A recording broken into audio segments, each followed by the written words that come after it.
Hello and welcome to session. So today I'll be talking about the Indian agriculture. We are discussing geography and geography we are talking about the India, right? Earlier what we discussed about the physical conditions of India, its political system, its a drainage system, its a physiographic divisions, its a vegetation, soil, and the climate, right? And now I'll be talking about the agriculture. This is kind of economic geography, means we are going to understand the economy of India from the geographical aspect. And why we are discussing agriculture? Because majority of the India's population is dependent on agriculture, right कि अगर हम बात करें कि India की जो आज population है जितनी भी है सेंसस के अकॉर्डिंग इट इज 121 करोड़, ये सभी को पता है। अभी नया सेंसस आएगा तो उसमें ये बदल जाएगी। ये कब का सेंसस है? ये 2011 का डेटा है। अब तो 140 के करोड़ के करीब हो चुकी है। और ये डेटा कहता है कि हमारी जो 60% पॉपुलेशन है वो एग्रीकल्चर में इंगेज्ड है। तो इसका मतलब लगा लीजिए रफली जो है 70 करोड़ आप कह सकते हैं।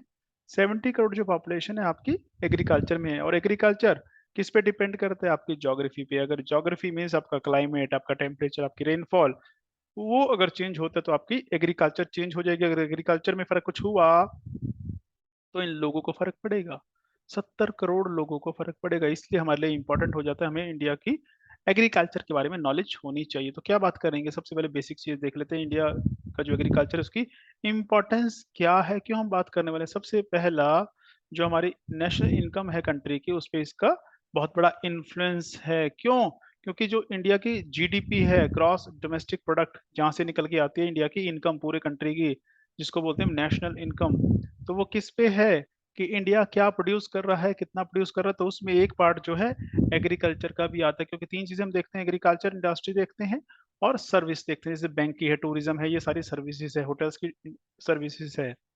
तो इसका जो आज की डेट में है, अगर हम बात करें जीडीपी में, रफली 18% जो है कंट्रीब्यूशन है। तो इसका मतलब अगर एग्रीकल्चर पे फर्क पड़ा तो इंडिया की इनकम पे फर्क पड़ेगा। दूसरा, एम्प्लॉयमेंट, कि लोग जो हैं इसमें काम करते हैं, तो लोगों का रोजगार है, ये एम्प्लॉयमेंट है। खेती गई, उनका रोजगार छिन जाएगा। किसका? वो जो हमने बोला 72 करोड़ लोग हैं, उनका रोजगार छिन जाएगा। और 72 करोड़ लोगों को बेरोजगार नहीं कर सकते। तो आपके लिए प्राइम इंपॉर्टेंट चीज है। उसके अलावा provision for food for the increasing population, कि हमारी आबादी लगातार बढ़ रही है। आबादी बढ़ रही है, इसका मतलब क्या कि अगर आपकी पॉपुलेशन पी इंक्रीज करेगा तो जो फूड की डिमांड है डी, वो भी इंक्रीज करेगी। और फूड की डिमांड जब बढ़ रही है तो आपको क्या करेंगे, कैसे पूरा करेंगे? उसके लिए आपको क्या करना पड़ेगा? जो एग्रीकल्चर से पैदावार है, जो प्रोडक्शन है, एग्रीकल्चर प्रोडक्शन, पी आर और डी प्रोडक्शन, वो आपको इंक्रीज करनी पड़ेगी।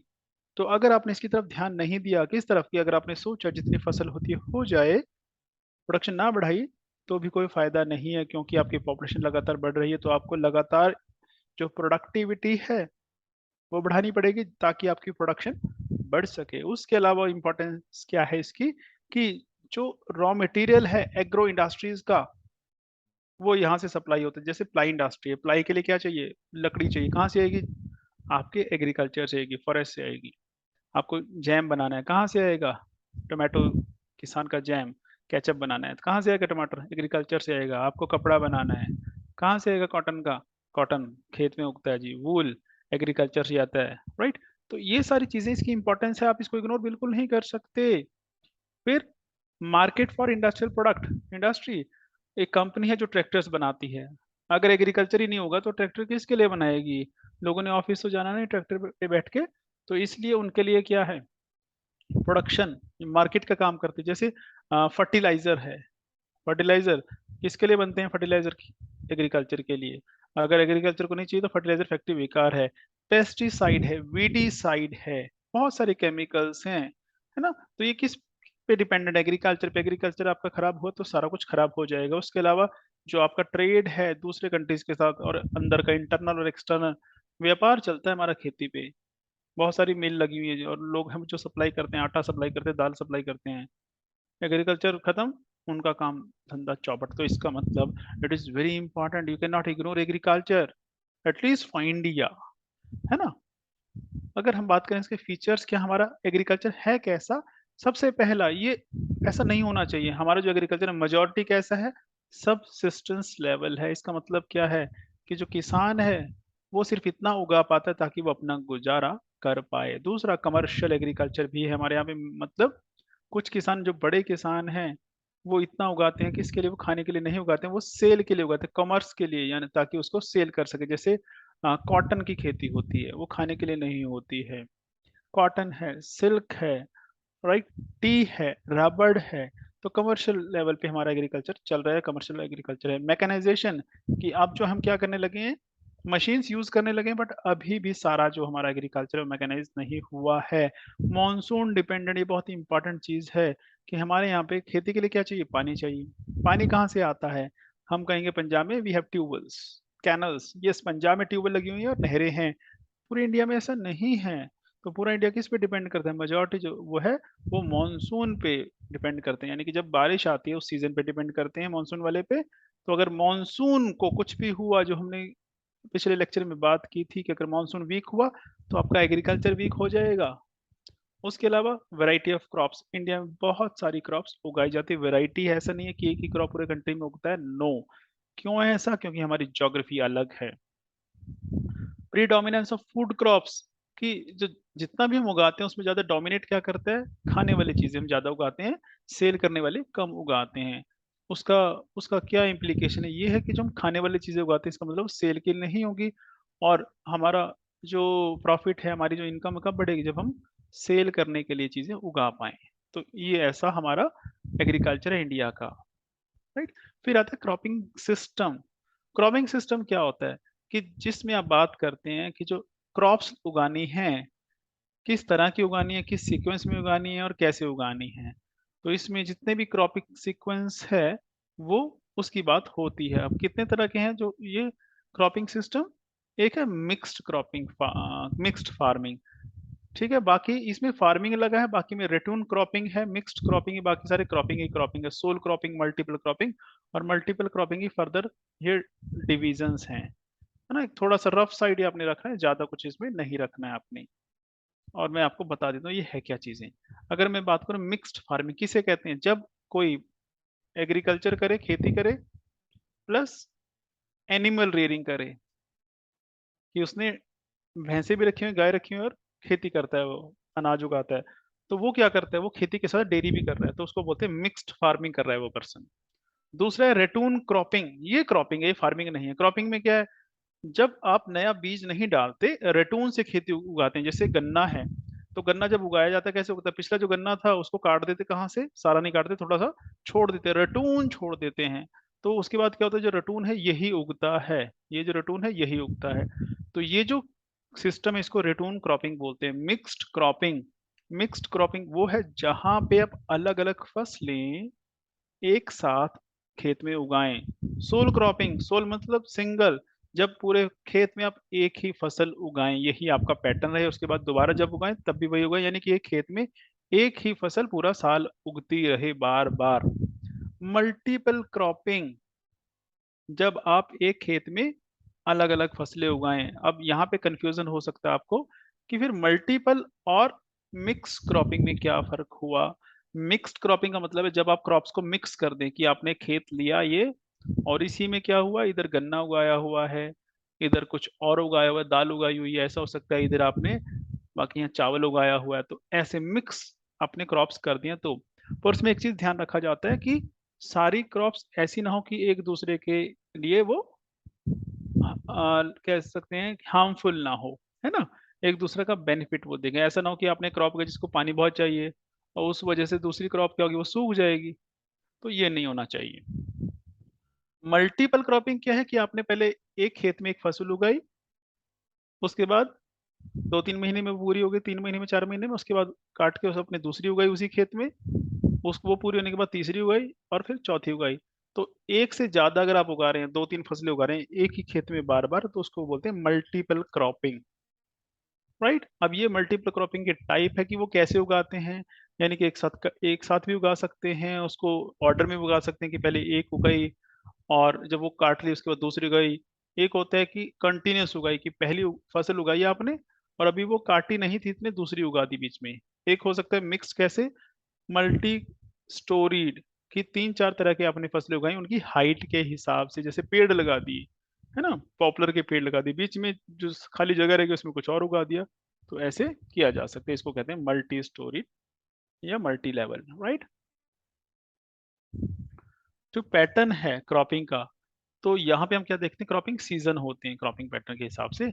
अब इसमें देखिए क्रॉपिंग सीजन कौन से, क्वेश्चन बन जाता है क्रॉपिंग सीजन कौन कौन से, खरीफ है, रबी है और जैद है। कब आता है आप ये देख लीजिए, खरीफ कब आता है, जून से सितंबर। ये कौन सा एरिया, ये एरिया, ये कौन सा पीरियड है, ये पीरियड है मॉनसून का, अगर आपको याद हो हमने कल मॉनसून की बात की थी, राइट। तो मॉनसून का पीरियड, तो ये इस पीरियड में क्या उगाया जाता है, राइस इज देयर। अब यहाँ ध्यान रख लीजिए, नॉर्थ की बात कर रहे हैं, साउथ इंडिया की नहीं बात कर रहे हैं, दोनों में अलग अलग है। क्यों अलग है, क्योंकि वहाँ का मौसम, वहाँ का जो क्लाइमेट है और हमारा क्लाइमेट अलग है, शायद आपको याद होगा।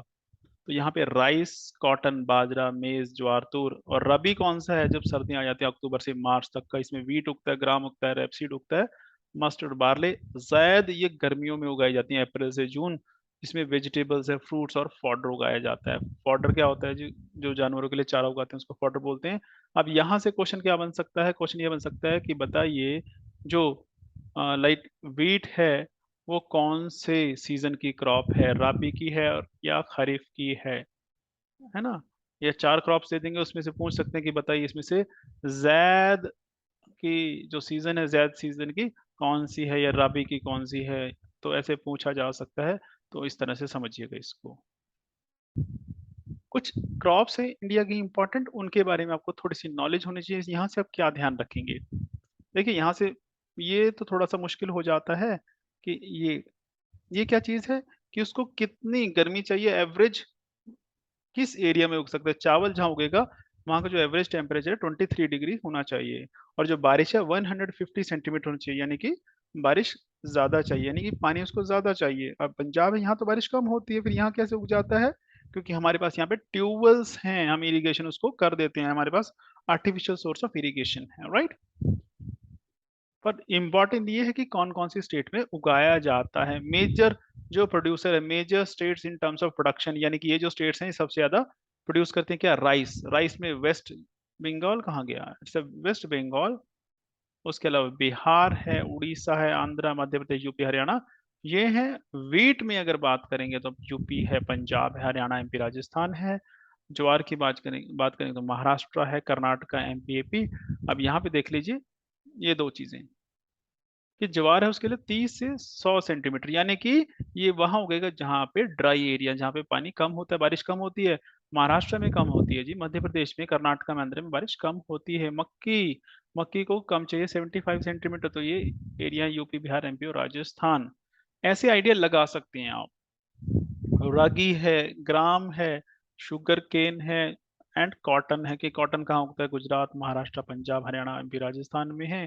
तो ये चीजें जो है आपको ध्यान रखनी पड़ेंगी। और इसमें आपको ध्यान एक चीज और रखनी है, लेटेस्ट रिपोर्ट का, कि मान लीजिए जब आप एग्जाम दे रहे होंगे तो उस टाइम देखिएगा उस टाइम कि इंडिया के लार्जेस्ट प्रोड्यूसर कौन है इन क्रॉप्स को लेके। ओके, आगे चलते हैं। उसके बाद एक कॉन्सेप्ट आता है, ड्राई लैंड एग्रीकल्चर। कुछ नहीं, ये टर्म एग्जाम में आती है इसलिए मैंने डाल दिया यहाँ पे, आपको पता होना चाहिए। ड्राई लैंड मतलब जो सूखी जमीन है वहां पे जो खेती की जाती है। तो इसका मतलब क्या, सिंपल है। यहाँ पे जो बारिश है, रेनफॉल के अकॉर्डिंग हम डिसाइड करते हैं कि वो रेन फेड या ड्राई लैंड एग्रीकल्चर है या नहीं है। तो यहाँ पे बेसिक सी डेफिनेशन की अगर बात करें, जब आप सिर्फ और सिर्फ जो नेचुरल है सारा, राइट, नेचुरल क्या है, कि रेनफॉल, सिर्फ अगर आप रेनफॉल पे डिपेंड होके बिना इरिगेशन के, आर्टिफिशियल जो मीन्स है उसके बिना अगर आप फसल उगाते तो उसको हम ड्राई लैंड एग्रीकल्चर बोलेंगे। और ज्यादातर कैसा होता है, इसमें प्रोडक्शन कम होती है, सबसिस्टेंस लेवल पे होता है। और ड्राई लैंड एरिया वो होते हैं जहाँ पे आपकी बारिश कम हो और अनसर्टेन हो, इरेटिक हो, आपको नहीं पता कब होगी और कब नहीं होगी। क्राइटेरिया क्या हमारा, ये क्राइटेरिया हमारा कि 750 mm, कह लीजिए इसको, या 75 फिर सेंटीमीटर कह लीजिए। अगर सेंटीमीटर बोलना तो 75 बोलेंगे, बोलना तो 750 बोलेंगे। तो dry farming, dry land farming and rain fade. अगर 115 सेंटीमीटर से ज्यादा बारिश तो आप कहोगे रेन फेड बारिश है, रेन फेड फार्मिंग है। अगर 75 वहां पे सेंटीमीटर बारिश होती है पूरे साल की तो आप कहेंगे ड्राई लैंड फार्मिंग है। अगर उससे कम है तो ड्राई फार्मिंग कहेंगे उसको। तो ये 3 तरह की होती है जी। फिर एक कॉन्सेप्ट हमें समझना है, वो क्या है? Shifting cultivation. ये बहुत कई बार एग्जाम में क्वेश्चन आता है और पूछा जाता रहा है, तो आपको आइडिया होना चाहिए इसका कि व्हाट इज शिफ्टिंग कल्टीवेशन। नाम से देख लीजिए, शिफ्टिंग, कि जहां पे आपको जो कल्टीवेशन है कैसे करनी है, एक साथ नहीं करनी है, शिफ्ट करते हुए करनी है। और ये क्या है? इसका लोकल नाम है। लोकली इसको जो असम में झूम बोला जाता है, कि क्या कर रहे हैं? झूम कल्टीवेशन, झूम खेती। तो यहाँ पे होता क्या है कि सिंपल सा है, आपको शिफ्ट करना है। आपने एक जमीन पे जंगल काटा और यहाँ पे फसलें उगाई। पहले क्या किया? जंगल काटा, फसलें उगाई। फसल उगाई तो उसकी जो प्रोडक्टिविटी है सॉइल की, है ना, फर्टिलिटी, वो कम हो जाएगी। फिर आप दूसरी जगह चले गए, क्योंकि वहां तो फसल उगने उगेगी नहीं अब, क्योंकि आपने उसकी जो फर्टिलिटी कम कर दी, आप उसमें फर्टिलाइजर नहीं डाल रहे हैं। अब यहाँ पे जंगल है, आपने पहले इसको काटा, अब यहाँ पे फसलें उगाने शुरू की। उसके बाद इसको छोड़ के फिर और आगे चले गए। अब क्या कर रहे हैं? आप बार बार शिफ्ट कर रहे हैं। अब जब शिफ्ट कर रहे हैं, एग्रीकल्चर तो हो रहा है, पर कितनी बार पेड़ काट रहे हैं? तो आप लॉस कर रहे हैं किसका? आप जंगल का लॉस कर रहे हैं, फॉरेस्ट कवर का। अगर आपको पता है, अगर आप फॉरेस्ट कवर हटा दें तो जो इरोजन है सॉइल का, वो ज्यादा होना शुरू हो जाता है ना। तो उससे क्या होगा? सॉइल जब कट फट जाएगी, सॉइल खराब हो जाएगी। तो ये चीज आपको समझनी है। ठीक है। नाम यहाँ पे दिए हैं। झूम कहाँ पे कहते हैं? असम में, केरला में कहते हैं इसको पोनम, पोडू आंध्र में कहते हैं, और उड़ीसा में बेवड़ माशा पेंडा एंड बेड़ा, ये मध्य प्रदेश में कहा जाता है। सबसे ज्यादा कहाँ पे होती है? मिजोरम और नागालैंड। अगर ये है, नागालैंड सबसे ज्यादा 23%, मिजोरम 22% है, और मणिपुर 21% है। ठीक है, ये है सिर्फ नॉर्थ ईस्ट का, क्योंकि सबसे ज्यादा नॉर्थ ईस्ट में होती है। तो वो आपको याद रहे ना रहे, आपको याद क्या रखना है? ये वाला जो पार्ट है कि इसका नाम क्या है। पहली बात तो झूम कल्टीवेशन क्या है, या शिफ्टिंग कल्टीवेशन क्या है, जहाँ पे आप कल्टीवेशन कैसे करते हैं? शिफ्ट कर करके करते हैं, पुराने तरीके से करते हैं।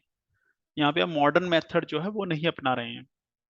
दूसरा, इसका नाम क्या है वो देख लीजिएगा कि झूम क्या है, पोनम पोडू बेवड़ माशा पांडा पेंडा एंड बेड़ा।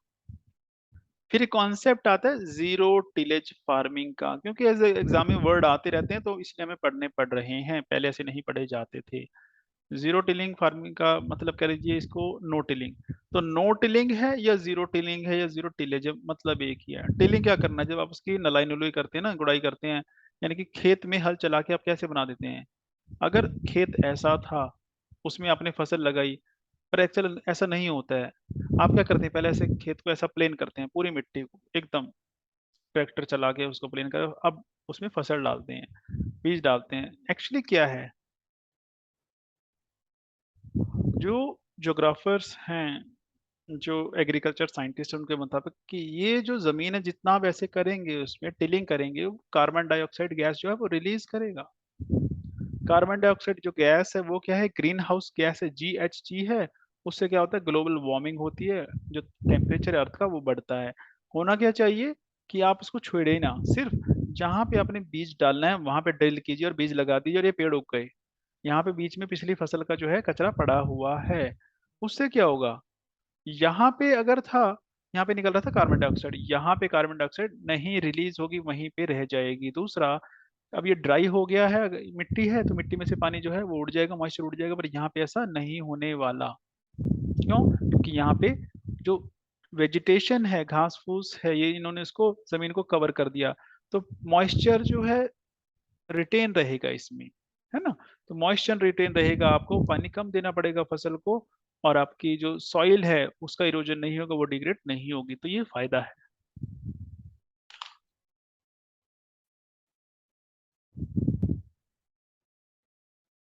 राइट।